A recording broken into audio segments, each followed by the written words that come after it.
नमस्कार, सत श्री अकाल जी, गुड इवनिंग। मेरा नाम रविंदर सेन है। मैं एक हेल्थ कोच हूँ। मैं सेल्फ मेड हेल्थ कोच हूँ। मैंने जो चीजें सीखी हैं सबसे पहले अपने आप एक्सपेरिमेंट किए। एक्सपेरिमेंट ही बोलेंगे क्योंकि इट वॉज रेवोल्यूशनरी। पहली बार किसने चीज ट्राई की। फिर मैंने अपनी mummy, sister, brother in law, ऐसे करते करते अब हम कह सकते हैं कि 40,000 लोगों को कम से कम हम पर्सनली करवा चुके हैं। और थ्रू फेसबुक और ये सोशल मीडिया हम 5-7 लाख लोगों को ये चीज प्रैक्टिस करवा चुके हैं। और आज का सब्जेक्ट है लिवर हेल्थ या डाइजेस्ट एनीथिंग। तो ऑफ कोर्स डाइजेशन का राजा लिवर है, तो लिवर के से ही शुरू करते हैं। बट सबसे पहले जितने भी लोग डाइजेशन की बात करते हैं, जिनको गैस, ब्लोटिंग, इनडाइजेशन, है ना, बर्पिंग, बेल्चिंग होती है, आपको ये चीज समझनी है कि डाइजेशन शुरू कहाँ से होती है। कोई बोलता है डाइजेशन यहाँ से ही होती है, कोई बोलता है नहीं गॉल ब्लैडर या लिवर से होती है, कोई बोलता है पैनक्रिया से होती है, कोई कहता है स्टमक से। मैं कई बार आपने सुना है, बोलता हूँ कि डाइजेशन यहां से शुरू होती है, बट डाइजेशन आपकी प्लेट से शुरू होती है। So before we crack this code, कोई प्रॉब्लम को सॉल्व करने से पहले ये समझना होता है कि प्रॉब्लम आ कहां से रही है। क्या आपकी प्लेट में खाना ऐसा है जो डाइजेस्ट हो सकता है?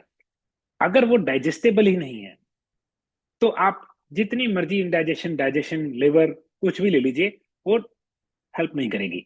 तो सबसे पहला क्वेश्चन है, क्या वो फूड जो आप खा रहे हैं वो डाइजेस्टेबल है? अब इसका क्या मतलब है भाई? अब समोसा है, क्या समोसा डाइजेस्टेबल है? मेरे हिसाब से समोसा डाइजेस्टेबल नहीं है। अगर किसी चीज में चीनी डाल दी, क्या वो डाइजेस्टेबल है? नहीं। क्यों? तो मैं ऐसा क्यों बोल रहा हूं समोसा डाइजेस्टेबल क्यों नहीं है? जो फ्राई करना है वो क्या होता है? फ्राई करना एक प्रिजर्वेटिव है, कि चीज को प्रिजर्व कर लिया जाए, वो ज्यादा देर खराब मत हो। दूसरे नंबर पे चीनी कब डालते हैं? प्रिजर्व करने के लिए, है ना। मुरब्बा बनाते हैं, बट एक मुरब्बा बनाया चीनी फिर भी अच्छी, मगर एक चीज में चीनी ही डाल दी, जैसे मिठाई, वो चीनी उसको प्रिजर्व कर रही है, उसको खराब नहीं होने देती। सेम प्रिजर्व का मतलब क्या है, सबसे पहले ये समझेंगे। प्रिजर्वेटिव या प्रिजर्व का मतलब क्या है? किसी चीज को गलने से रोकना। और आपके पूरे पाचन क्रिया का काम है फूड को गला के, उसको सिंपलर मॉलिक्यूल्स को तोड़ के, उसमें से protein, amino acids, minerals, vitamins, fibre extract करना। तो अगर चीज प्रिजर्वेटिव से बनी है, उसमें प्रिजर्वेटिव है, या वो चीज प्लास्टिक के जैसी चीज है, मैं तो प्लास्टिक की बोलता हूँ, आजकल का फूड प्लास्टिक है, तो वो डाइजेस्टेबल नहीं है। तो डाइजेशन की प्रक्रिया कहाँ से शुरू होती है, कहाँ खत्म होती है? लोग बोलते हैं स्लाइवा। देखिए, स्लाइवा और चबाने से बड़े बड़े बाइट्स छोटे बाइट्स में होते हैं। फिर स्टमक में एसिड है, जो कि हाइड्रोक्लोरिक एसिड उसको तोड़ता है, और उसको प्रोटीन्स को, अमीनो एसिड्स को तोड़ने में मदद करता है। फिर वो आंत में जाता है। आंत में जाके उसमें दो चीजें मिक्स होती है, लिपेज, जो डाइजेस्टिव फ्लूइड पैनक्रिया की तरफ से, और जो गॉल ब्लैडर में लिवर स्टोर करता है बाइल, वो कंसंट्रेटेड होकर फिर वो यहाँ पे रिलीज होता है। फिर वो बड़ी आंत, छोटी आंत में घूमता है जो कि बहुत लंबी है, एंड में बड़ी आंत में जाता है जहाँ पे एब्जॉर्प्शन होती है। फिर वो मल की तरह जो रह नहीं जाता, जो नहीं चाहिए, निकल जाता है। तो इतनी लंबी डाइजेशन है। बट शुरू कहाँ से हुई? फूड प्लेट में से। तो अगर फूड की प्लेट में कोई चीज प्रिजर्वेटिव के साथ है, उसमें कोई ऐसा तरीका किया गया है कि उसको नेचुरली नहीं, अननेचुरल तरीके से, एक तो है कि सॉल्ट वाले वाटर में प्रिजर्व कर दिया, अचार बना लिया, है ना, विनेगर के साथ अचार बना लिया, चलेगा। बट अगर उसमें कोई अननेचुरल तरीके से, अब फ्राई करके भी तो प्रिजर्व ही किया है ना, उसको एक्चुअल में डेड कर दिया ज्यादा। बट फ्राई इतना प्रिजर्व नहीं है जितना ये आजकल के केमिकल से होता है। तो मैं बोलता हूं, अगर लेट्स से आपने एक डिब्बे में से खाना खोल के खाया, या आपने एक भुजिया का पैकेट लिया और वो खाया, वो भुजिया का पैकेट अगर उस पर देखेंगे शेल्फ लाइफ है, उस पर लिखा होगा बेस्ट बिफोर 8 महीने, 10 महीने, 12 महीने। अरे वाह! तो 8, 10, 12 महीने वो गलेगा नहीं, तो यहां कैसे गलेगा? तो मैंने आपको बोला कि आपकी सारी पाचन क्रिया का काम है चीज को गलाना, और उसके अंदर प्रिजर्वेटिव डाल दिया कि वो गले ना। अब लोग मैदा खा के उसको पचा नहीं पाते, या तो कॉन्स्टिपेटेड हो जाते हैं, या उनको डायरिया हो जाता है। तो क्यों होता है? उसका कोई तो कारण होगा। तो उसका कारण क्या है? क्योंकि वो अनडाइजेस्टेबल है। तो जब भी हम कोई ऐसी चीज खाते हैं जो डाइजेस्टेबल नहीं है, तो हमारी आंत हमारा स्टमक, हमारा गॉल ब्लैडर, हमारा लिवर, हमारी पैनक्रिया एक्स्ट्रा काम करती है। दैट मीन्स उसका जोर ज्यादा लगता है, और फिर हमें इनडाइजेशन, गैस, ब्लोटिंग, बदहजमी, खट्टे डकार, ब्लैंचिंग, कुछ क्या क्या नहीं होता। तो हमने ये देखना है कि हम क्या खा रहे हैं, हम कितना खा रहे हैं, हम किस प्रकार का खा रहे हैं, और उसका बॉडी पे क्या इफेक्ट है। तो अगर हमने ये फैक्टर्स नहीं देखे, हम जितनी मर्जी डाइजेशन की एड्स लेते रहें, हम जितना मर्जी उसको इम्प्रूव करने की कोशिश करते रहें, हम जब तक पेट में खाना डालने से पहले, प्लेट में खाना डालने से पहले देखना है क्या ये डाइजेस्टेबल है। तो जिस भी चीज पे लेबल लगा है उस पे लिखा है कि इसकी शेल्फ लाइफ है, तो वो चीज इनडाइजेस्टेबल है। तो आपको पहला लॉजिक ये समझना है, अगर आपने कुछ खाया, वो प्लेट में जो रखा है, जो डाइजेस्टेबल ही नहीं है, जो प्रिजर्वेटिव से भरा हुआ है, जिसमें चीनी बहुत ज्यादा है, या उसमें किस तरीके की चीनी है, वो आपको इंडाइजेशन कॉज करेगा ही करेगा। तो ये पहला फैक्टर है जहां से हम शुरू करेंगे कि क्या मेरा खाना डाइजेस्टेबल है, क्या मेरे खाने में कुछ ऐसा है जो मैं डाइजेस्ट ही नहीं कर पाऊंगा। तो यहाँ से बात शुरू होती है। तो पहले तो आई आई एम प्री सपोजिंग कि आप लोग बाहर का खाना, प्रिजर्वेटिव वाला खाना, डब्बों वाला खाना नहीं खाएंगे। तो मैं बोलता हूँ कि सब्जी पचानी कितनी आसान है। कच्ची सब्जी one of the easiest thing to digest है, अनलेस आपको आईबीएस या कोई प्रॉब्लम ना हो। क्यों? बिल्कुल प्योर नेचर के, it is the most close to the nature, है ना। अगर उसको एक दिन बाहर छोड़ दोगे बिल्कुल गल जाती है ना, दूसरे दिन तो स्मेल भी आ जाएगी। तो इतनी इजी डाइजेस्टेबल है। तो सलाद इज अ बेटर ऑप्शन। हाँ, जब हम उसको थोड़ा सा कुक कर लेते हैं, आप देखें, उसको कुक करके फ्रिज में रख सकते हैं, आप उसकी शेल्फ लाइफ बढ़ा लेते हैं, बट फिर भी it is still a live food. तो खाना खाने से पहले हम देखेंगे कि हम माइंडफुल ये होते हैं कि क्या वो फूड डाइजेस्टेबल है। मैं बहुत एग्जांपल्स दे सकता हूँ। जितनी मिठाइयाँ आप खरीद के लाते हैं वो इनडाइजेस्टेबल है, जितनी चीज फ्राइड फूड है वो इनडाइजेस्टेबल है। लोग बोलते हैं कि फूड, जब भी आपने कोई फूड को फ्राई कर दिया वो कार्सोजेनिक हो गया, कैंसरस। क्यों? ऑयल की प्रॉपर्टीज ही चेंज हो जाती हैं। सिर्फ देसी घी, ऑलिव ऑयल और कोकोनट ऑयल, तीन ऐसे ऑयल्स हैं जो काफी हाई टेम्परेचर पे जाके भी वो रेंसिड नहीं होते, उसमें कैंसर वाली प्रॉपर्टीज नहीं आती। वरना जो दुकानों में तेल यूज होता है, आपको क्या लगता है वो डेली चेंज चेंज होता है? नहीं, वो ऑयल में और ऑयल ऐड करते रहते हैं। मेरे हिसाब से 6 महीने पुराना ऑयल चल रहा होता होगा। बहुत कम ही दुकान होगी जो इतने एथिकल होंगे कि हर रोज ऑयल चेंज कर रहे हो। क्यों? अगला अपनी एफिशिएंसी देखता है पैसे की, है ना, कि मेरी कॉस्ट एफिशिएंसी कहाँ से आ रही है। तो बाहर का खाना क्यों नहीं खाना चाहिए? पहले तो तेल ही बहुत गंदा, सिर्फ ओमेगा 6 वाला सीड ऑयल सबसे सस्ता, ऊपर से रीहीटेड रीहीटेड रीहीटेड, कैंसरस। तो अभी लोग जो बाहर का खा के आते हैं उनको डाइजेशन इंडाइजेशन होती है, खट्टे डकार आते हैं, फिर इनो लेना पड़ता है। ठीक है, अब इमेजिन आप सही खा रहे हैं मगर आपको डाइजेशन है, इनडाइजेशन है। तो आपके तीन चार जगह पे प्रॉब्लम हो सकती है। पहला है, आप चबाते अच्छी तरह से नहीं है, थूक नहीं मिक्स करते, ये बहुत बड़ी प्रॉब्लम है।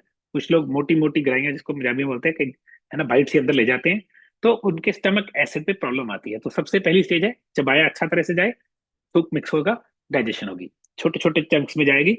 दूसरे नंबर पे आपकी स्टमक में एसिड होना चाहिए। हमारी स्टमक की, कुदरत ने उसको बनाया है, स्टमक गोल सी एक बोल है, उसमें एक लेयर है, म्यूकस की लेयर बोलते हैं जैसे, है ना, चिकनी सी, ताकि उसमें एसिड बना के होल्ड किया जाए। और उसमें जो एसिड होता है उसकी पीएच 1.5 to 3 पीएच होती है। इससे ज्यादा एसिडिक कोई जगह हो ही नहीं सकती। तो लोग बोलते हैं एसिड बढ़ गया, मैं कहा झूठ है। स्टमक में एसिड कभी बढ़ ही नहीं सकता, क्योंकि स्टमक का काम है एसिड बना के रखना। तो अगर स्टमक में एसिड है, फूड जाएगा, वहां पे गलेगा।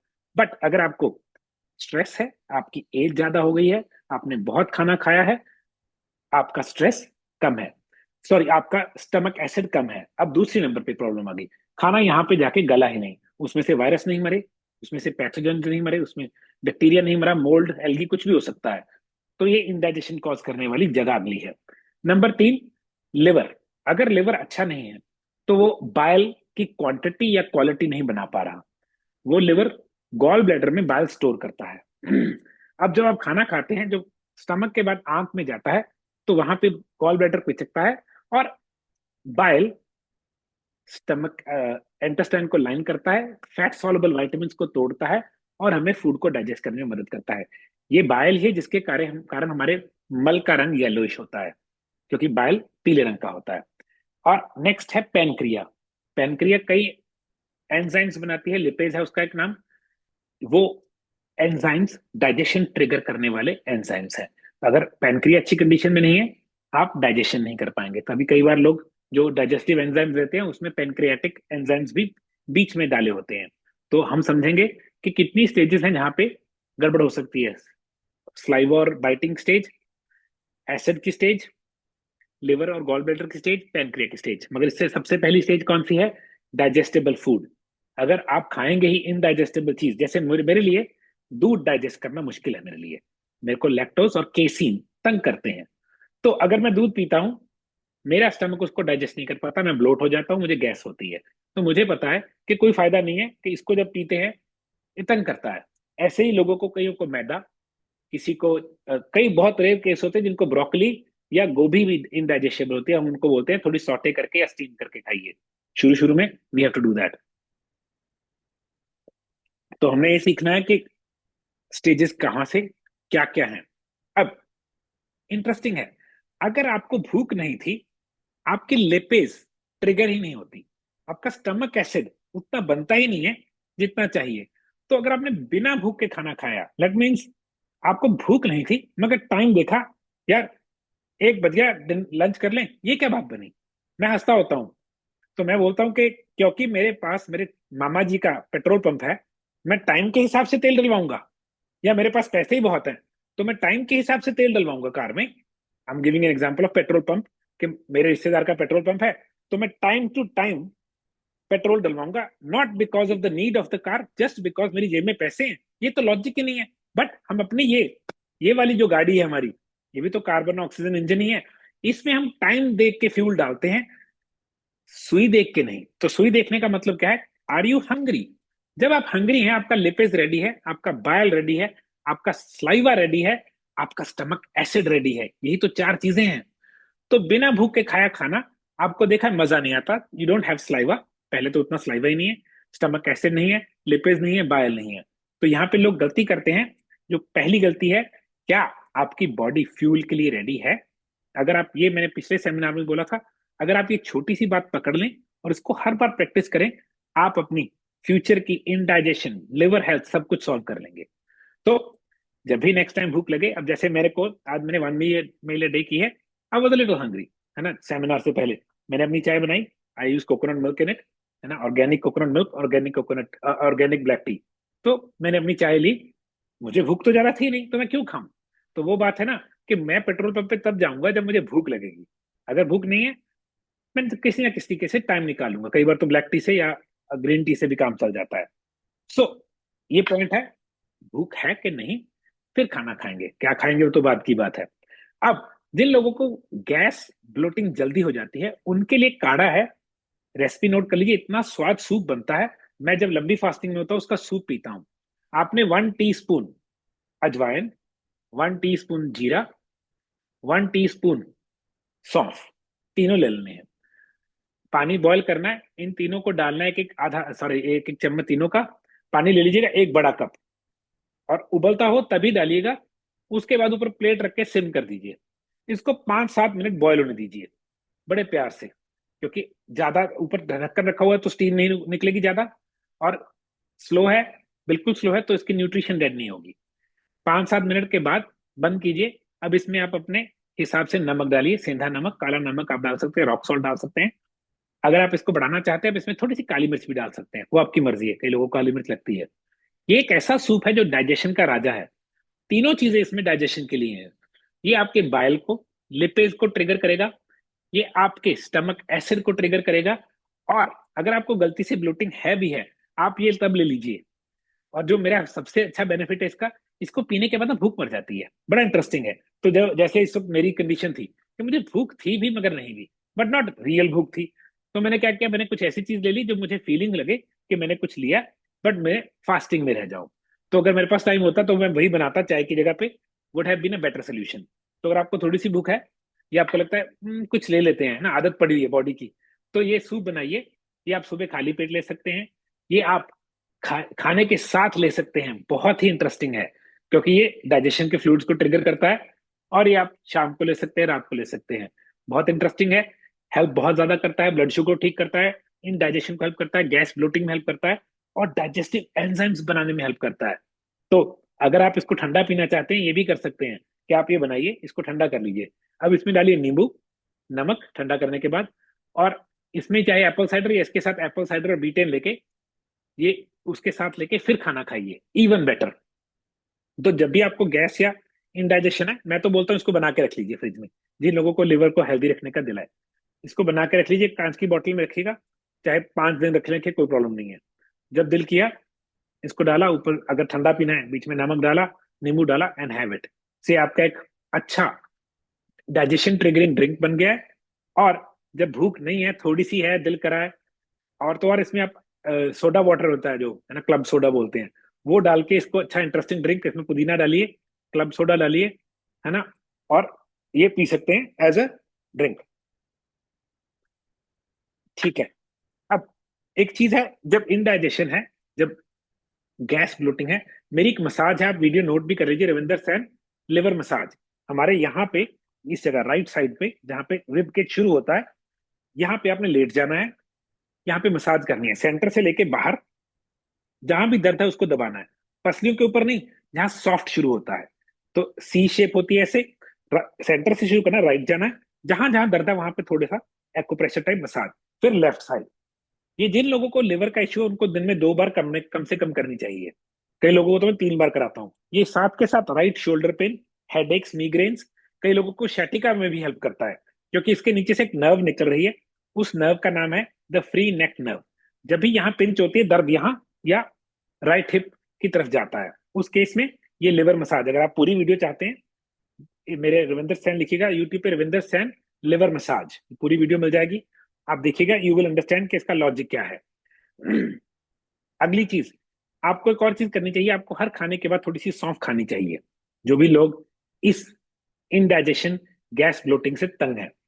बट जिन लोगों को भी गैस ब्लोटिंग की ज्यादा दिक्कत होती है, उनको ध्यान रखिएगा, आपको बहुत ज्यादा तंग करता है लैक्टोज, जो कि चीनी है दूध वाली। तभी लोग बोलते हैं कि यार चाय पीने से गैस होती है। इट्स नॉट द चाय, जो उसमें लैक्टोज नाम की चीनी है। देखिए, दूध मीठा होता है थोड़ा सा, उसमें चीनी है लैक्टोज, जैसे फ्रूट में चीनी है फ्रक्टोज, जो सिंपल शुगर है ग्लूकोज। तो वर्ड कोस चीनी के वर्ड्स हैं, ग्लूकोज, लैक्टोज, सुक्रोलोज, फ्रक्टोज। ये पीछे कोस, मैं हंसता होता हूँ कि कोस आपको कोस रहा है बिना बताए। तो मैं इन कोसों से कोसों दूर रहता हूँ। मैं ना लैक्टोज लेता हूँ, ना फ्रक्टोज, ना ग्लूकोज, ना सुक्रोलोज, जो कि sucralose is the very bad sugar. कई और शुगर्स भी हैं जो प्रिजर्वेटिव्स यूज होती हैं, बट ये मेन 3-4 नाम है। तो जिन लोगों को गैस और ब्लोटिंग की दिक्कत है, सबसे पहली चीज उनको ध्यान रखना है, वो अपनी दूध के प्रोडक्ट्स को बंद कर दें। अब कई लोगों को आपने नोटिस किया प्रोटीन पाउडर सूट नहीं करते, क्योंकि ज्यादातर प्रोटीन पाउडर किससे बनती है, या वे कहां से आया, दूध से, या सोया, जो कि जहर है मेरे लिए सोया जहर है, क्योंकि इसमें बहुत हाई एस्ट्रोजन है। तो मैं दोनों चीजों को, मैं बोलता हूँ प्रोटीन प्रोटीन से लीजिए, खाने से लीजिए, मगर उनको एक्सट्रैक्ट फॉर्म में मत लीजिए। तो ब्लोटिंग गैस कहाँ हुई, आपका खाना या तो यहाँ नहीं हुआ पचा, या यहाँ नहीं पचा, या पैनक्रिया में नहीं पचा, या लिवर में नहीं पचा, दैट मीन उन्होंने अपना काम नहीं किया, तो आंत के पास पहुंच गया, आंत बेचारी उसको हैंडल नहीं कर पा रही। तो सिंपल सी बात है, एक काम 5 लोगों ने बांट के करना था, पहले 1 नंबर ने, फिर 2 नंबर ने उसका कुछ किया, 3 जैसे असेंबली लाइन होती है, तो 5th नंबर तक पहुंच गया, पहले पांचों, पहले चारों में से किसी ने काम ही नहीं किया। अब आंत पे प्रेशर है, उसके पास डाइजेशन नहीं, फर्मेंटेशन हो रही है। फर्मेंटेशन समझते हैं, वो एक तरह से सड़ना गलना शुरू हो गया, तो गैस बनती है। फिर लोग बोलते हैं गैस बन रही है, स्मेल आती है, बेल्चिंग है, ब्लोटिंग है, शाम तक पैंट टाइट हो जाती है। अरे भाई, आपका लिवर, आपकी पैनक्रिया, आपका गॉल ब्लैडर, आपका स्टमक एसिड, आपका स्लाइवा, कुछ ना कुछ कहीं ना कहीं प्रॉब्लम है। तो मेरा एक प्रोटोकॉल है जो मैं करता हूँ, मैं हर रोज खाने से पहले एक ही बार खाता हूँ, मगर मुझे पसंद है मेरी स्टमक में एसिड खतरनाक होना चाहिए। तो मैं बीटेन और एप्पल साइडर दोनों खाने से 5-10 मिनट पहले लेके आधे गिलास पानी के साथ फिर खाना शुरू करता हूँ। इसका फायदा क्या है, पहली तो बात, मैं क्या करता हूँ, मेरा खाना डाइजेस्टेबल है, मेरी प्लेट में वो खाना ही नहीं है जो डाइजेस्ट ना हो सके। दूसरा नंबर, जब तक भूख बिल्कुल ना लगाए, मजा आ जाए खाने का, तो रहा नहीं जरा, तब खाऊंगा। तीसरे नंबर पे स्टमक एसिड को थोड़ा सा पूरा कर लेंगे, फिर खाएंगे। तो जितने लोगों को गैस बदहजमी है, जिनको प्रोटीन हजम नहीं होता, जिनकी मसल नहीं बनता, जिनको खट्टे डकार आते हैं, जिनको एसिड रिफ्लक्स हार्ट बर्न होता है, मैं उनको बीटेन और एप्पल साइडर देता ही देता हूँ। बीटेन चुकंदर से बनता है, Apple cider of course Apple से बनता है। लोग एप्पल साइडर पीते हैं, उनके दांत पीले हो जाते हैं, तो मैंने उसको कैप्सूल फॉर्म में बना दिया और ट्रांसपोर्टेशन में टूटता नहीं है। तो दैट्स माई, इसलिए मैंने इसको कैप्सूल फॉर्म में बना लिया। तो अगर आप एप्पल साइडर और बीटेन लेके खाना खाएंगे, आपके स्टमक में एसिड है। अब कई लोगों को लिवर फैटी है, कईयों का ग्रेड 2, मेरे पास बड़े कॉल आते हैं ग्रेड 3, ग्रेड 2 और ग्रेड 3 बहुत ज्यादा होता है। उस केस में आयुर्वेद की कुछ हर्ब्स हैं, नोट कर लीजिए। भूमि आंवला, नेक्स्ट है भूमि आंवला के बाद आती है कुटकी, तीसरा है कालमेघ। ये तीनों लिवर को जॉन्डस, हेपेटाइटिस, लिवर प्रॉब्लम्स में, जिसको पीलिया बोलते हैं वो भी, उसमें यूज किया जाता था। ये लिवर से बाइल की प्रोडक्शन बनवाते हैं। भूमि आंवला का नाम है स्टोन ब्रेकर। थोड़े दिन पहले मैंने अपने फ्रेंड को, शायद कुमार जी यहाँ पे हैं भी, मैंने बताया, उन्होंने गूगल किया, वो हैरान हो गए कि इसका एक्चुअल में भूमि आंवले का इंग्लिश नाम है स्टोन ब्रेकर। तो किडनी स्टोन्स और गॉल ब्लैडर स्टोन्स नहीं होने देता और उनको तोड़ता है भूमि आंवला। मैं भूमि आंवला का अलग अलग अकेला एक्सट्रैक्ट बनाता हूँ, बट मैं फैटी लिवर में तीनों डालता हूँ, भूमि आंवला, कुटकी कालमेघ और कोलिन बिट्योरेट। ये चारों चीजें लिवर को अनफैटी करके हेल्दी करती हैं। तो अगर आपका लिवर फैटी है, आपको भूमि आंवला, कुटकी कालमेघ, चौथी चीज कोलिन बिट्योरेट, ये फैटी लिवर को रिवर्स करने के लिए है। ये चारों का कॉम्बिनेशन आपको हर रोज लेना चाहिए, वो भी खाने के बाद। नेक्स्ट चीज, अगर आपने पता है, अगर होम्योपैथी की नॉलेज रखते हैं, या फिर आपने नाम सुना है मिल्क थिसल। मिल्क थिसल क्या है? ये एक फूल है, पिंक रंग का फूल है, तभी पिंक रंग की बॉटल है। ये फूल है जो कि वाइल्ड फ्लावर ऐसे ही उग जाता है, हमारे इधर ज्यादा नहीं है वो फूल।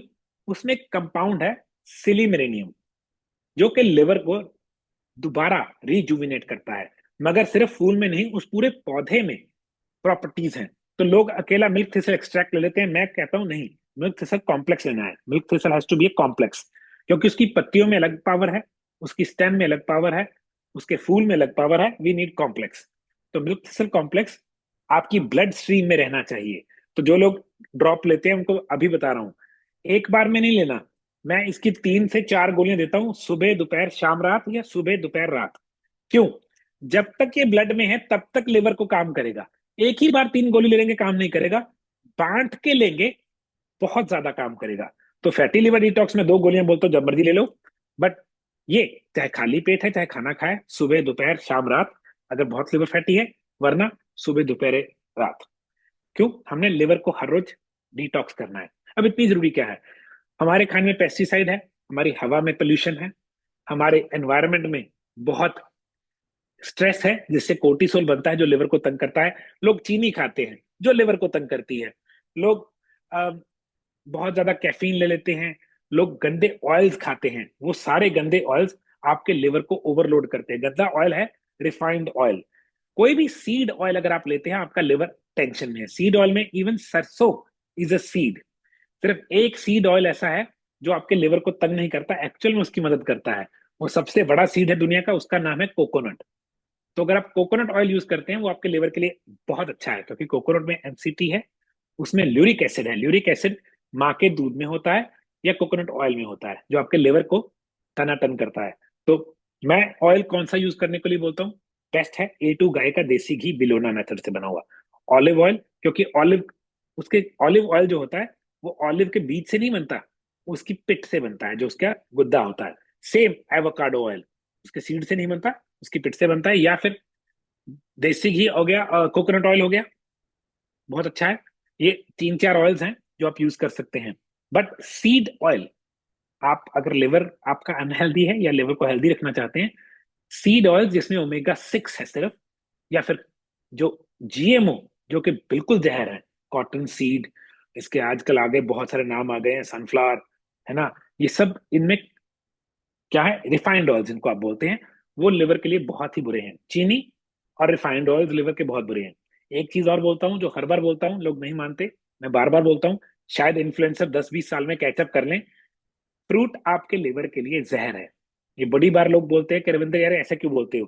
तो मैं बोलता हूँ आप जाके गूगल कर लीजिए कि फ्रक्टोज हमारी बॉडी में कौन सा सेल डाइजेस्ट करता है।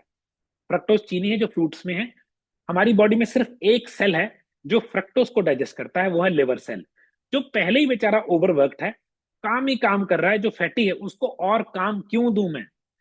आपको नहीं पता, जब आप चीनी खाते हैं, हमारी एक एक सेल, ब्रेन, मसल, चीनी खाते हैं, ग्लूकोज। बट फ्रक्टोस हमारा सिर्फ एक ही सेल कंज्यूम कर सकता है, उसका नाम है लिवर सेल। तो अगर आपको इस चीज पे डिसएग्री करते हैं, गुड, गूगल कीजिए which cell in our body consumes fructose. अगला क्वेश्चन भी अगर थोड़ा आगे जाएंगे कि does excessive fructose kills digestion, वो कहेंगे हाँ। एक गट शील्डिंग बैक्टीरिया है, गट हमारी आंत को एक शील्ड, जैसे हम कवच है उसका, एक बैक्टीरिया है, उसको फ्रक्टोस मार देती है। तो जो उसको बचा रहा था उसको मार दिया फ्रक्टोस से, क्या होगा, गट अनहेल्दी हो जाएगा। तो जितने आजकल के यूएस कनाडा में शुगर फ्री ड्रिंक्स आ रहे हैं ना, इनमें लिखा होता है high fructose corn syrup, HFCS, या फिर आजकल तो उसका नाम ही चेंज कर दिया, उसका कोड ही बना देते हैं, लिखते भी नहीं है। जितने चिप्स आ रहे हैं, जितनी मिठाइयां आ रही हैं, फ्रक्टोज की जगह पे, सॉरी, चीनी की जगह पे शीरा जिसको बोलते थे वो डालने की जगह पे high fructose corn syrup. Even के बड़ी बड़ी कंपनियां इंडिया में तो ऑलमोस्ट सारी कंपनियां शहद में हाई फ्रक्टोज कॉर्न सिरप डालते हैं। कॉर्न मक्की से बना हुआ है, जो कि सारी GMO है। तो मैं इस चीज से दूर रहने के लिए बोलता हूँ, मैं तो फ्रूट ही नहीं खाने को बोलता। हाँ, कुछ फ्रूट्स हैं, ब्लूबेरी है, ब्लैकबेरी है, या फिर स्ट्रॉबेरी अगर ऑर्गेनिक है, आंवला के बेरी है मगर वो हमारी खट्टी बेरी है, या फिर अगर आपको जामुन मिलती है, या मालबेरी जिसको हम शहतूत बोलते हैं, ये बेरीज की कैटेगरी है जिसमें शुगर बहुत कम है, फाइबर बहुत ज्यादा है, तो उसको काउंटरैक्ट करती है। अदरवाइज फ्रूट की जगह पे अगर आप सैलेड खाएंगे, वो आपको दे के गया लेके नहीं गया। मेरा एक रूल है कि कोई भी चीज आपको अगर कुछ ली खाया, पैसे खर्चे, वो आपको कुछ दे के जाए लेके ना जाए। मतलब फ्रूट आपको दे के जाएगा, कुछ लेके नहीं जाएगा। फ्रूट में वाइटामिन है, फाइबर है, चीनी नहीं है। सलाद इसलिए अच्छा, सॉरी, सलाद में, सॉरी, फ्रूट में फाइबर है, वाइटामिन है, मगर फ्रक्टोज है। तो फ्रक्टोज आपसे कुछ लेके जा रही है। अगर आप सलाद खाते हैं, उसमें फाइबर, वाइटामिन, मिनरल्स हैं, मगर चीनी नहीं है, तो आपको कुछ दे के गया। तो मेरा लॉजिक ये होता है, दे के जा लेके वाला। लोग बोलते हैं खाना खा के एनर्जी आती है, मैंने कहा नहीं, खाना खा के तो आपको नींद आती है, चाय पीनी पड़ती है। तो खाना आपकी एनर्जी लेके गया है, दे के नहीं गया। मैं वो खाना खाता हूँ जो मुझे एनर्जी दे, जो मुझसे एनर्जी छीने मत। तो इसका लॉजिक ध्यान रखना है, खाना ऐसा खाना है जो आपको एनर्जी दे के जाए, लेके मत जाए। तो सिंपल सी बात है, डाइजेशन प्लेट से शुरू होती है। हम पहले उसको, डाइजेशन के लिए सबसे पहले प्लेट में फूड वो होना चाहिए जो डाइजेस्टेबल है।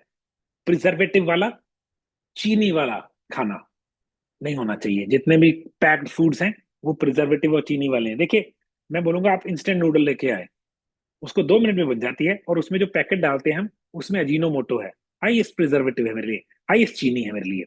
तो आप वो खा लेते हैं कि खाना बनाने का टाइम नहीं है। अरे भाई, मगर वो फूड डाइजेस्टेबल ही नहीं है। वो डब्बे में, उस पैकेट में 8 महीने, साल खराब नहीं होता, यहाँ कैसे गल जाएगा? हमारी सारी पचाने की कला या पचाने की क्रिया इज अबाउट डाइजेस्टिंग। तो डाइजेस्ट कैसे होगा? क्योंकि गल ही नहीं रहा। तो मैदा नहीं गलता, प्रिजर्व फूड नहीं गलता। तो पहला नंबर पे भूख लगी है, फूड वो हो जो डाइजेस्टेबल हो, चबा के खाना है, थूक मिक्स होना चाहिए, भूख लगने पे सलाइवा भी अच्छा आता है। फिर स्टमक में एसिड होना चाहिए, एप्पल साइडर और बीटेन। नेक्स्ट, उसके बाद गॉल ब्लैडर और जो हमारा वो है पैनक्रिया अच्छी कंडीशन में होनी चाहिए। फिर आंत उसको डाइजेस्ट करने के लायक होनी चाहिए। तभी मैं बोलता हूँ, अगर आप सूप बना लेंगे, अ, जीरा, अजवाइन, सौंफ, तीनों का 1 1 1 टीस्पून, एक बड़ा सा कप या 2 कप लीजिए, पानी उबल जाए, तीनों का 1 1 चम्मच डाल के ऊपर प्लेट रख के सिमर करना है 5 7 मिनट। पीने से पहले इसमें नमक डालिए, सूप बन जाएगा। इनडाइजेशन का राजा है ये। खाने के साथ ले सकते हैं, खाने से पहले ले सकते हैं। इसी में एप्पल साइडर नींबू डाल के इसको पी जाइए, अमेजिंग है। चाय की तरह पी सकते हैं, बहुत बेनिफिट है। अगर लिवर फैटी है तो फैटी लिवर डिटॉक्स मैं जो देता ही देता हूँ, भूमि आंवला कुटकी काल में कोलिन बिट्यूरेट और मिल्क थेसल। एक चीज और है जो फैटी लिवर में मदद करती है, आपको नहीं पता, जब आपका लिवर फैटी होता है आपको इंसुलिन रेजिस्टेंस हो जाती है। पिछला सेमिनार था, जब आपको इंसुलिन रेजिस्टेंस होती है तो आपका फैटी लिवर हो जाता है। कभी डायबिटिक बंदे को ब्लड प्रेशर भी साथ के साथ या फैटी लिवर हो जाता है। ये दोनों आपस में एक दूसरे को कॉम्प्लीमेंट करते हैं, बढ़ावा देते हैं। तो मैं पोटेशियम सिट्रेट जरूर देता हूँ फैटी लिवर के केस में। पोटेशियम सिट्रेट क्या करता है, वो इंसुलिन रेजिस्टेंस को रिवर्स करता है, वो एनर्जी देता है, तो बार बार भूख नहीं लगेगी, लिवर पे से काम और कम हो जाएगा। तो वो भी यूज कर सकते हैं। खाना खाने के बाद ये जो चाय बनाई है ये, या थोड़ी सी सौंफ ले ले बिना चीनी वाली। फ्रूट, मक्की, राइस बिल्कुल नहीं लेने। मक्की और राइस में क्या है? स्टार्च। आलू में क्या है? स्टार्च। मक्की, आलू, राइस, फ्रूट, बिल्कुल नहीं लेने, हाई फ्रक्टोज कॉर्न सिरप नहीं लेना। और सलाद खाइए, बिकॉज सलाद जो फाइबर है और मिनरल्स हैं वो आपके लिवर को फ्लश होने में हेल्प करेगा। ज्यादातर जो लोगों को इनडाइजेशन होती है, लिवर की प्रॉब्लम होती है, उनको स्किन की कंडीशन होती है, कोई ना कोई स्किन प्रॉब्लम, खुजली, रैश, ड्राइनेस। ये लिवर अच्छी कंडीशन नहीं है। कईयों के आंखों को मलने का दिल करता है, कईयों की आंखें पीली भी हो जाती हैं। जो सारे लिवर के सिम्टम्स मैंने थोड़े दिन पहले बताए थे, बहुत सिम्टम्स है। राइट शोल्डर में pain, pot belly, right side पे पेन, यहाँ पे फोन नहीं दिखता, ऐसे करके फोन दिखता है। ये सब लिवर के सिम्टम्स हैं। Vitamin A, D, E, K2 नहीं हजम होता, ये सब लिवर के हैं। तो हमने डाइजेशन अच्छी करनी है, खाना डाइजेस्टेबल होना चाहिए, वो ताजा और सही क्वालिटी का होना चाहिए, प्रिजर्व्ड और पैकेट्स में वाला खाना नहीं होना चाहिए। खाना बिल्कुल भूख लगने पे खाएंगे, चबा के खाएंगे, विद एप्पल साइडर और B10 खाएंगे। इन चीजों से आपको खाना जो आपने खाया वो डाइजेस्ट होगा, लगेगा। अगर आपको बदहजमी है तो सौंफ और ये जो काढ़ा बनता है ये जरूर लीजिए। बाकी कोशिश कीजिए, कई लोगों को इंडाइजेशन इस वजह से भी होती है कि उन्होंने जल्दी जल्दी खाना खा लिया, तभी भूख लगने पे खाएंगे, तब प्रॉपर खाएंगे। आपके खाने में हमेशा सैलड जरूर हो, फाइबर लिवर को साफ करता है। और एक चीज और है, अगर आप खाना खाते ही हल्की सी सैर कराएंगे, आपके लिवर को कम काम करना पड़ेगा, क्योंकि ब्लड शुगर ही ऊपर कम गई। तो खाना खाया, साथ के साथ वॉक कर ली। ये वाला स्टेप मैं भूल जाता हूँ हर रोज, क्योंकि मेरा खाना दोपहर के टाइम होता है, उससे गर्मी होती है। बट आई ट्राई कि दिन में 2 या 3 बार फिर भी मैं वॉक करता ही करता हूँ, बैक वॉक भी करता हूँ। बट वॉक करने से हमारी ब्लड शुगर जो ऊपर जा रही है वो नीचे रह जाती है, लिवर पे प्रेशर भी कम हो जाता है। तो अब हम क्वेश्चन लेंगे। मैंने थोड़ा सा रिकैप कर दिया। In case you have question on indigestion, क्या होगा, और चीजें अपने आप आती रहेंगी। तो किसी का क्वेश्चन है प्लीज अनम्यूट कीजिए या हैंड रेज कीजिए, फिर मैं आपका नाम लूंगा, फिर आप क्वेश्चन पूछ सकते हैं। क्वेश्चन का ये फायदा होता है, बाकी लोगों के क्वेश्चन आंसर हो जाते हैं। तो if you have a question please, या तो हैंड रेज कर दीजिए उसमें जूम में, या फिर अनम्यूट कीजिए, मुझे पता लग जाता है किसने अनम्यूट किया है। Then I will call your name, फिर आप अपना क्वेश्चन पूछ सकते हैं। रजिंदर जी, अनम्यूट कीजिए प्लीज। रजिंदर पिपलानी जी, अनम्यूट कीजिए प्लीज।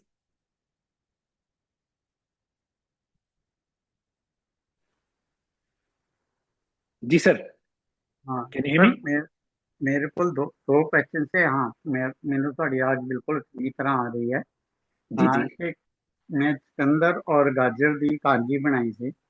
ਉਹ ਕਾਂਜੀ ਬਿਲਕੁਲ ਠੀਕ ਬਣੀ ਹੋਈ ਹੈ। ਤੁਹਾਡਾ ਮੈਂ ਸੁਣਿਆ ਸੀਗਾ ਕਿਸ ਤਰ੍ਹਾਂ ਬਣਾਉਣੀ ਹੈ।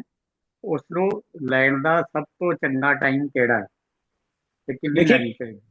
हाँ, चुकंदर और गाजर की कांजी बनाई आपने, मैं ਹਾਂਜੀ। उसको खाने के साथ लूंगा, क्योंकि एक्चुअल में चाहे माना कांजी या फर्मेंटेड है, मगर उसमें फिर भी थोड़ा बहुत, चुकंदर में भी शुगर होती है, गाजर में भी शुगर होती है। तो मैं उसको ਹਾਂਜੀ ਹਾਂਜੀ। रैंडमली नहीं लूंगा, मैं उसको खाने के साथ लूंगा। खट्टी अच्छा। होगी तो मैं उसका आधा गिलास से भी कम लूंगा, बाकी उसमें ठंडा पानी या सोडा डाल लूंगा। उसमें हम नींबू और थोड़ा सा वो भी डाल सकते हैं, नमक। इसको और ठीक टेस्टी है। करना है, इसमें अदरक का जूस और थोड़ा सा मिंट डाल दीजिएगा, इवन बेटर हो जाएगी। बट हाँ खाने के सर, टाइम पे बेस्ट रहेगी। ਮਿਲਕ ਲਈ ਤਾਂ ਤੁਸੀਂ ਮਨਾ ਕਰ ਦਿਓ। ਮੈਂ ਤਾਂ ਕਿਸ ਤਰ੍ਹਾਂ ਦੀ ਵੀ ਹੋਵੇ ਤਾਂ ਪੀ ਜਾਣਾ, ਕੋਈ ਪ੍ਰੋਬਲਮ ਨਹੀਂ ਹੈ। ਅੱਜ ਮੈਂ जी ਇੱਕ ਹੋਰ ਕੁਐਸਚਨ ਸੀਗਾ ਕਿ ਤੁਸੀਂ ਇਹ ਤਿੰਨ ਚੀਜ਼ਾਂ ਦਾ ਕਾढ़ा ਦੱਸਿਆ ਸੀ। जी। ਤਾਂ ਮੈਂ 10-15 ਸਾਲ ਤੋਂ ਰਾਤ ਨੂੰ ਕਾढ़ा ਪਿਓ ਦੇਦਾ, ਜਿਹਦੇ ਵਿੱਚ ਲੌਂਗ, ਦਾਲਚੀਨੀ, ਸਾਬਤ ਕਾਲੀ ਮਿਰਚ, ਅਦਰਕ ਔਰ ਛੋਟੀ ਇਲਾਚੀ ਔਰ 10 ਪੱਤੇ ਤੁਲਸੀ ਦੇ ਹੁੰਦੇ ਆ। ਮੈਂ ਰਾਤ ਨੂੰ ਇਹਨਾਂ ਨੂੰ ਦੋ ਕੱਪ ਪਾਣੀ ਦੇ ਵਿੱਚ ਭਿਓ ਦੇਣਾ। ਫਿਰ ਇੱਕ ਕੱਪ ਪਾਣੀ ਵਿੱਚ ਪਾ ਕੇ ਸਟੀਲ ਵਾਲੇ ਬਰਤਨ ਦੇ ਵਿੱਚ 5 ਮਿੰਟ ਬੋਇਲ ਕਰਦਾ। ਫਿਰ ਜਦੋਂ ਵਾਰ ਮਿਲ ਜਾਂਦੀ ਹੈ ਤਾਂ ਮੈਂ ਇੱਕ ਕੱਪ ਦੇ ਵਿੱਚ ਥੋੜੀ ਗ੍ਰੀਨ ਟੀ ਲੀਵਸ ਪਾ ਦੇਣਾ, ਉੱਪਰੋਂ ਇਹਨੂੰ ਫਿਲਟਰ ਕਰਕੇ विदाउट हनी या जैगरी ले लेना। ये ठीक काढ़ा है सर। कुछ हेल्पफुल है लिवर वास्ते? हाँ हाँ, काढ़ा तो अच्छा काढ़ा है आपका, बट उसको छान के लेना है। जब सुबह हाँ सर, खाली खा पेट कोई भी चीज है, छान के लेनी है। नहीं, नॉट अ गुड, नहीं sir. Not a bad idea, बहुत सी चीजें हैं। बस हाँ, दालचीनी, दालचीनी should be very good quality, नकली दालचीनी ना हो बस। सिनेमन सर शुड फिर बी गुड क्वालिटी। केड़ी दालचीनी तुसी रिकमेंड कर सर दो? मेरे पास तो पहले होती थी, अब तो मेरे पास भी नहीं है दालचीनी नहीं ना। बट सिलोन की आती है जो अच्छी, मगर थोड़ा दालचीनी के मामले में आई डोंट नो, मेरे पास ऐसा कोई सप्लायर नहीं है। मगर दालचीनी में झूठ भी बहुत मिलता है, अच्छा भी बहुत मिलता है, तो हाँ उसका ध्यान पर वो रखिएगा। कहते पर सर वही मैनू भी मैं भी पढ़िया सीगा कि सिलोन दी बहुत अच्छी हुंदी है। पर हम्म। हुण सिलोन का भी कोई पता नहीं, सेम कोई नहीं कॉपी। पता, हाँ जी, सही गल है। तो थोड़ा ध्यान से बस, अच्छी जो कंपनी देख लीजिए तो। अवेलेबल है, लेकिन बाकी चीजें तो ठीक है ना, बाकी तो ओरिजिनल हाँ है बहुत ही है। अच्छा है, बहुत अच्छा है। हाँ। ठीक है, बस sir anybody else has a question? Sir सीडलैंड का सब तो अच्छा टाइम केड़ा है? कौन से seed sir? Sunflower and pumpkin seed. देखिए खाना खाने के साथ होना चाहिए। जब भी आपने इतना दाना भी खाया वो आपकी डाइजेशन रेट ट्रिगर करेगा, तो खाना खाने ठीक के है, साथ खाएंगे, रैंडमली नहीं खाएंगे। ठीक है। रेडबली खाएंगे, ओके जी। ठीक है sir, thank you very most much. Welcome, most welcome sir. Alright, किसी और का कोई क्वेश्चन गाइस? इंडाइजेशन, डाइजेशन, सेहत, किसी दोस्त के बारे में, किसी फैमिली मेंबर के बारे में, if there is a question, है ना? आप कुछ पूछना चाहते हैं, कुछ बताना चाहते हैं, कोई आपकी विन बताना चाहते हैं, आपने कुछ किया फॉलो और इससे रिजल्ट आया, क्योंकि हमारा मकसद है कि आपको हेल्दी कैसे कर सकते हैं, आपके क्वेश्चन कैसे हैंडल हो सकते हैं, आपकी हेल्थ को हम प्रमोट कैसे कर सकते हैं। कोई अपनी विन शेयर करना चाहता है, या किसी ने कोई सेमिनार में कोई चीज सीखी थी, उसने प्रैक्टिस की, उससे विन मिली, आपकी विन बाकी लोगों को मोटिवेट करती है। प्रीति जी, अनम्यूट कीजिए please. Yes, good evening sir. Good evening Preeti ji. हाँ सर, जो आप विन के बारे में बता रहे हैं काफी केसेस में वैसे तो, बट हम्म, जो मैंने देखा है लेडीज को ये झाइयाँ वगैरह हो जाती हैं या थोड़ा कालापन होना शुरू हो जाता है। ऑब्वियसली थोड़ा ग्लाइकेशन का भी है जी और इंसुलिन रेजिस्टेंस का भी है, लेकिन जो ये नारियल तेल का जो आपने बताया था और एक आपने मुल्तानी मिट्टी और काफी सारी चीजें, एक फेस पैक बताया था उसके साथ, जी जी प्लस कोकोनट ऑयल वगैरह, काफी फायदा हुआ है। एंड काफी लेडीज का तो जो स्पेशली आईज के नीचे प्रेगनेंसी के बाद होता है ना ये, जी तो जी जी। काफी फायदा हुआ उससे। अरे वाह, वेरी नाइस। प्लस एक क्वेरी है सर। जी जी, सर पूछिए एक प्लीज।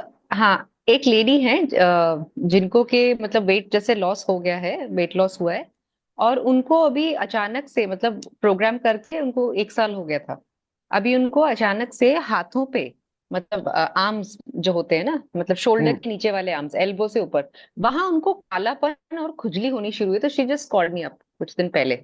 तो मैंने उनको बताया कि क्या दिक्कत है क्या, बट फिर भी हो गया उनको 3 महीना, कहते हैं हल्की हल्की खुजली अभी भी होती है, तो may be she is taking sugar या कुछ ना कुछ वो हाँ ले हाँ, रही है, अरे हमेशा you have to pull the because strings उसके बिना बोलते हैं तो नहीं हो उसको। सकता। यू हैव टू हाँ जी। Dig up. तो यहाँ पे कोई यस ना यस। कोई, कोई चोरी है, कुछ हाँ हाँ छुपाया हाँ। है, कुछ गड़बड़ की है, तो वो पूछिए। हाँ जी। लोग पहले नहीं बोलते, गड़बड़ करने के नहीं, बाद गलती निकालने के टाइम पे बोल देंगे, तो उससे आपने पूरी इन्वेस्टिगेशन करनी है ना? पूछा। तो हाँ, तो काफी गड़बड़ निकलेगी कि हाँ दिवाली के बाद रुका ही नहीं गया मेरे से, उसके हाँ बाद नहीं तो नहीं बस। है सर, मेरे को लग रहा है, हाँ, बट वो कहते हैं ना कई बार वो सामने से नहीं बोलते। नहीं बोलते, हाँ ठीक है, बट मगर जो सिम्टम्स तो सिम्टम्स हैं। हाँ, गुड। जैसे मैंने उनको पूछा कि दिन में 2-3 बार या कितनी बार होती है, मैम 2-3 बार तो हो ही जाती है, तो मुझे समझ हाँ, में आता उनको है एक कि छोटा सा काम कीजिएगा, राइट नाउ उसकी हैंडलिंग हम्म। बताता हूँ। एक तो उनको पैरासाइट क्लेंस करवाइए। अच्छा, एक पैरासाइट क्लेंस का फॉर्मूला आ गया, जियोलाइट है ले, वो आ रही है, हम्म। आज उसका लेबल बन गया है, जियोलाइट चिलेटर है। ओके। हैवी मेटल्स हमारी बॉडी में चिलेट करने के लिए कई बहुत कम चीजें हैं, तो उसका वन ऑफ द, राइट। जैसे बेंटोनेट क्ले है ना, डाइटोमेट्रियस अर्थ हम्म। बेंटोनेट क्ले, ऐसे ही चीज है हम्म। Zeolite clay.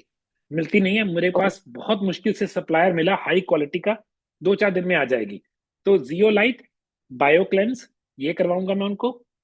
और मैं करवाऊंगा इनको बर्बरिन, जिनको आप बोल रहे हो ना ये वाला, बर्बरिन कीजिए उनको, दैट विल हाँ हेल्प। जी, दोनों शोल्डर्स पे है उनको, और हाँ उन्होंने मुझे फोटोग्राफ भेजी थी। ठीक है, तो बर्बरिन भी मतलब दीजिए कुछ और दिन में। जियोलाइट और बायोक्लेंस करवाइए, parasite okay cleanse okay. Basically. जी done done, thanks sir, thank you. जी।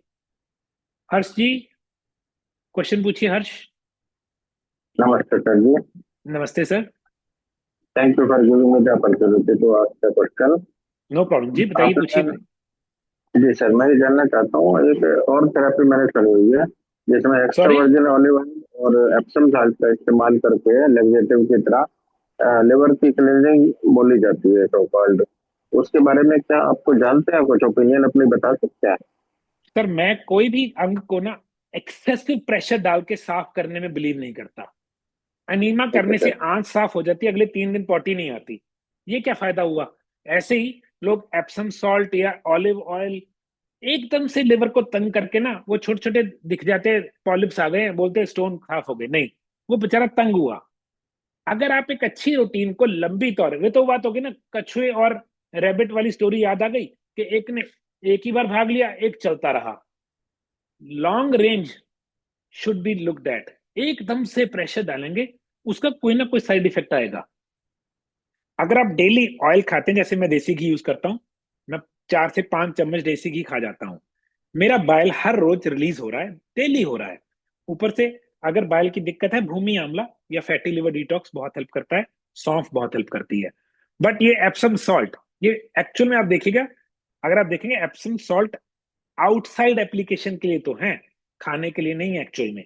वो रिलैक्सेशन करते हैं मसल्स को, लोग पैर डुबोते हैं उसमें। तो मैं ऐसी चीज वाला पंगा नहीं लूंगा। मेरी ओपिनियन है, slowly let the body heal itself.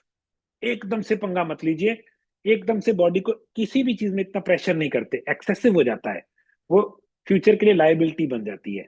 तो बेटर ऑप्शन है, बंदा फाइबर खाए, कार्बोहाइड्रेट छोड़ दे, और अच्छा फैट खाए ताकि लिवर, गॉल ब्लैडर सर्कुलेशन में रहे।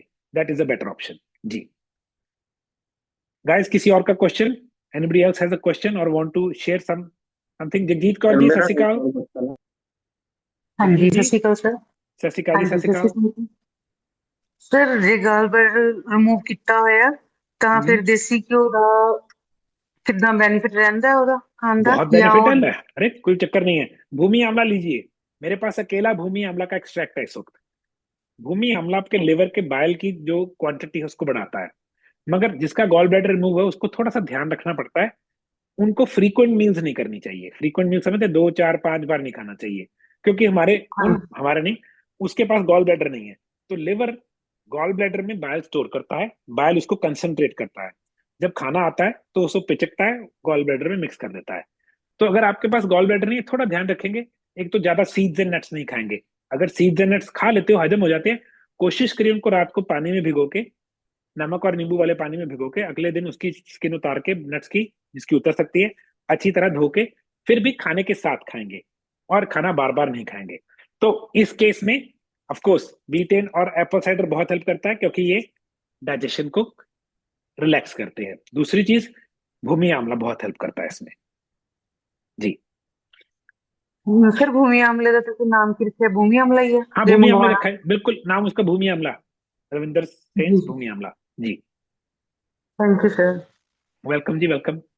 किसी और का क्वेश्चन? हरस जी, आपका कोई क्वेश्चन और भी रह गया था? आपने हैंड रेस हाँ किया है। जी सर। हाँ जी सर। जी जी। जी मैं पूछ रहा था, बीच में रह गया क्वेश्चन। मैं ये पूछ रहा था कि फास्टिंग को पेनेशिया बोला जाता है, उससे हर बीमारी में कहते हैं रामबाण औषधि का काम करता है। जी, क्या फास्टिंग से हमारी बॉडी को सडन शॉक नहीं लगेगा, जस्ट लाइक नहीं अष्टावक्र नहीं, दिवाली? ये सडन शॉक नहीं है। शॉक खाना है हमारी बॉडी के लिए। हमारी बॉडी इतनी बार खाने के यूज टू नहीं थी। पिछले 500 साल में इतना चेंज हो गया हमारी बॉडी। एक्चुअल में हमारा एक स्टमक है, हम खाना खाते हैं, एक्सपेंडेबल स्टमक है, उसके बाद डाइजेस्ट करते थे, फिर 1 या 2 दिन बाद खाना खाया जाता था। This is how our body is was suppose to be. आपने देखा है, जब भी फास्टिंग करते हैं यू बिकम यंगर, एनर्जी बढ़ती है, होता है कि नहीं आपके साथ? Yes sir. हाँ, फिर ये नेचुरल है। दे शॉक नहीं है। अच्छा शॉक और बुरा शॉक में भी फर्क है। कोल्ड प्लंजिंग वाला शॉक अच्छा है, फास्टिंग वाला शॉक अच्छा है, या फिर क्रेजी एक्सरसाइज वाला शॉक अच्छा है, क्योंकि वो नेचुरल शॉक है। ये एकदम से कोई उल्टी सी चीज खा के लिवर को धक्का मार दिया बेचारे को, not a good idea, natural नहीं है। फास्टिंग हमारा नेचुरल तरीका है, सदियों से चलता आ रहा है। आयुर्वेद में ऋषि मुनि भक्ति फास्टिंग में ही करते थे, क्योंकि आध्यात्मिकता का लेवल बढ़ जाता है, क्योंकि ब्रेन फॉग नहीं होती जी। मैं अगला क्वेश्चन लेने लगा हूं। Gurunath ji, thank you sir. Most welcome sir. Gurunath ji, unmute करो। गुरुनाथ कौर।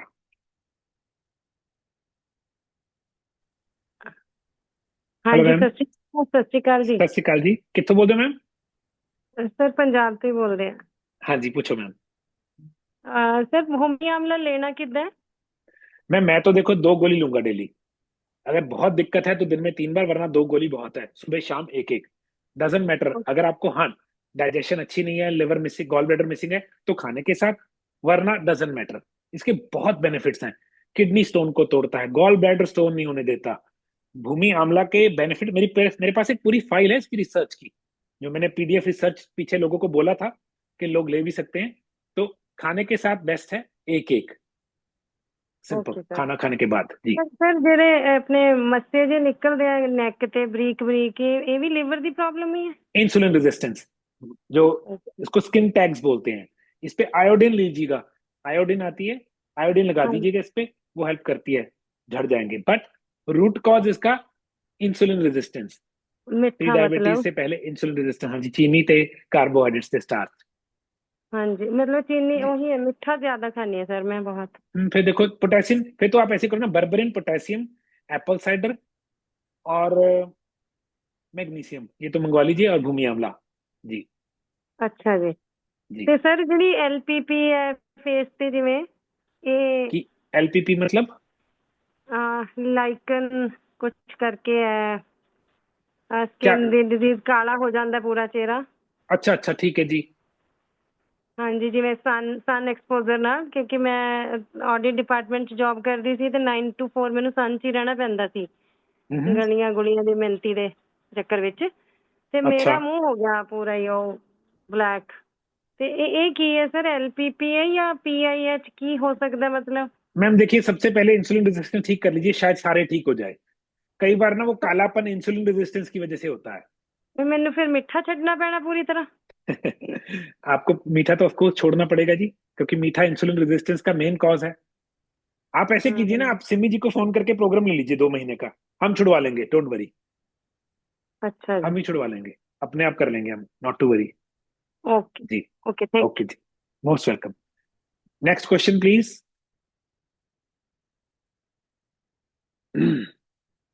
किसी और का कोई क्वेश्चन प्लीज? Anybody else?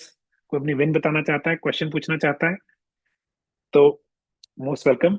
तो इंडाइजेशन कई बार, अच्छा एक और चीज मैं यूज करता हूँ, कई बार ना खाना गलत खाया जाता है, गैस इतनी बन जाती है, ऐसे लगता है कि पेट ना फट जाएगा।